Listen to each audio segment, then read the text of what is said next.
And as I'm just at 3 whare ora, I'll do some photos, but a video will kind of answer it as well. So this is where the car deck's going to go.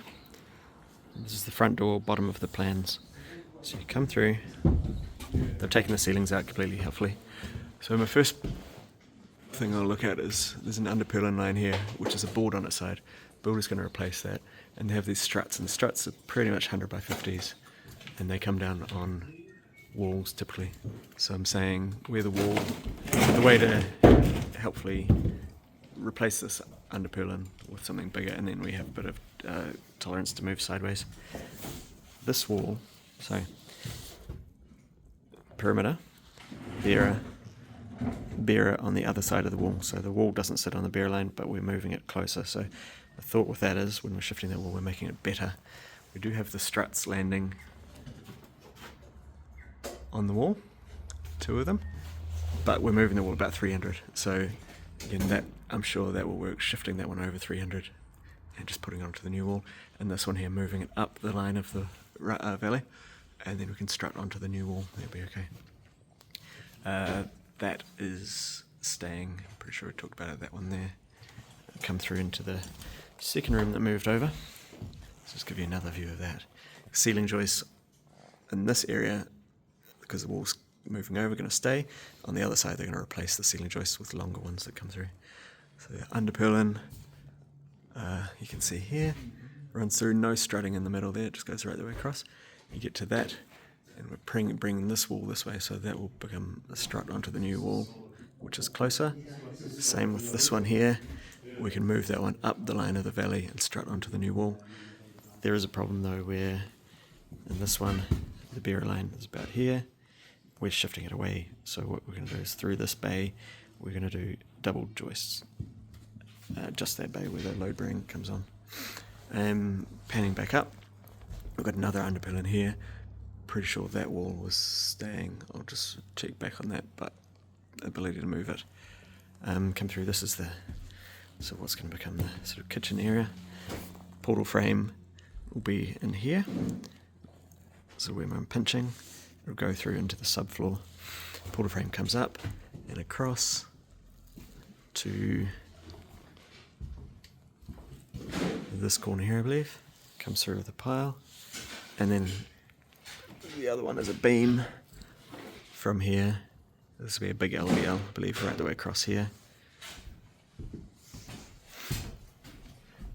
Landing on a post, it comes through onto a big pile under. There's an existing beam here. I showed that as a new one, but we don't need to. It's actually existing, so we can leave that. Thinking back at strutting, we're not really changing this internal part. We've got struts onto the big ones up to the ridge beam, here and here. Pretty sure that's not changing. And then I'll just walk through to this part of the house, to the bathrooms and so on. They've already taken a wall out. There was a wall along there, which has been taken out.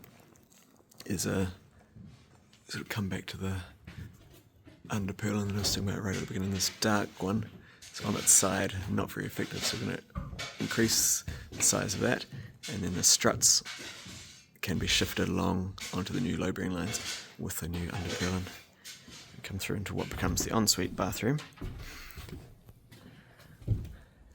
So here we have strut also 100 by 50s. They are on a wall that's been removed, but we're having walls that run through in the up down, so we're talking about having beams in both directions and piles under the floor for that. A few more struts here onto the existing wall.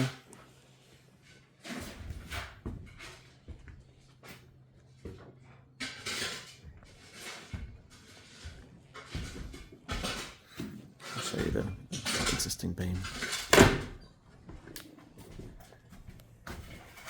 This is this old chimney that's been taken out for some of the levelling work.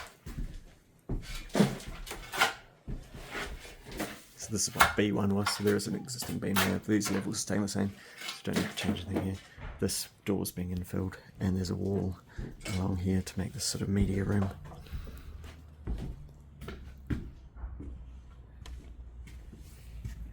The outside deck, which is being extended onto the carport, is a future stage.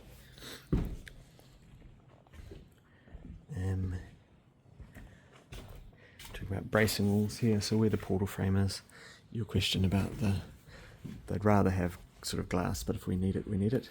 And then this existing wall currently is no windows. They've asked me to look at whether we could have we showed a 900 wall, about having another 900, then a window, and then another remainder here to make that work just a bit more morning light into this space. I'll go back out and go under just to show you what's sort of happening there. This is quite a lot of pile work. Okay. So as we go down and around the side of the house, see they've been levelling the perimeter, replacing a lot of piles. So it's quite a big pile replacement job here. Most of them are in sort of not great condition. So it's a levelling but also pile replacement at the same time kind of job. We come down to here. Okay, so now we're under the house. I'll show you where the portal frame legs are. So they've dug a lot of piles out where they expect load bearing points, sort of ahead of the game, doing some of the workers levelling. So this is where one pile leg will be. It'll be new footing. Other pile leg here. Yes, there is uplift potentially, but it's very good hard ground to dig, I suppose, so we can make it larger if we need, but hopefully we can rely on the house floor weight to stop it sort of lifting.